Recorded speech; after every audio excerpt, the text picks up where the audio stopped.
Well, Atlanta police are now charging 23 people with domestic terrorism after what police call a coordinated attack on a police training center that is under construction. That update coming in the last 20 minutes. This all happened yesterday afternoon. NBC News correspondent Guad Venegas joins us live now from Atlanta. So, Guad, take us through the violence that erupted. What precipitated this big clash?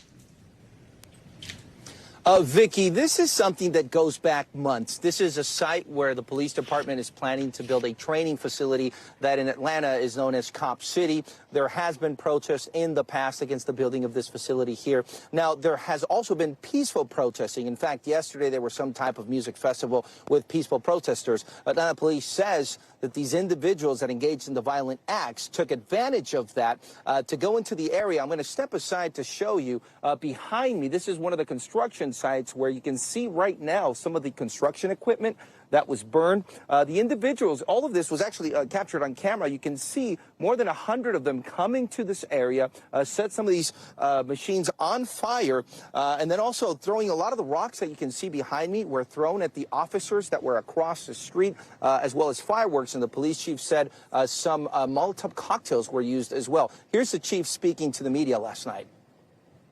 Actions such as this will not be tolerated.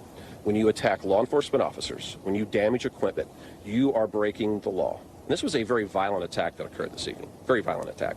This wasn't about a public safety training center. This was about anarchy, and this was about the attempt to destabilize.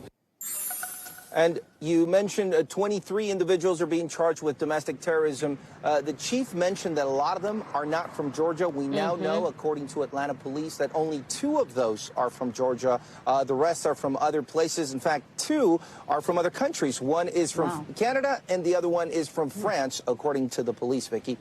Guad, talk to us about the sentiment there and the overall mood in Atlanta with these Stop Cop City protests. Even though it's sounding like these 23 protesters, some were not from the area, what is the mood there? What is the relationship between the police and the community?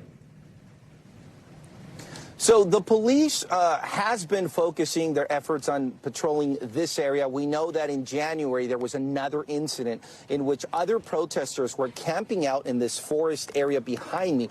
This Cop City training facility is going to be built in this area. This is southeast of downtown Atlanta. It's a green area, and some of the protesters say they are against the building of this academy here. We know that in January, one individual actually died after gunfire was exchanged. A state trooper was shot. So it's an ongoing issue where police has informed that they will allow peaceful protesting, but they will detain anyone that engages in violent acts like the individuals last night, Vicky. Now, these are very serious charges of domestic terrorism. All right, NBC News correspondent Guad Venegas. Thank you, Guad. Thanks for watching our YouTube channel. Follow today's top stories and breaking news by downloading the NBC News app.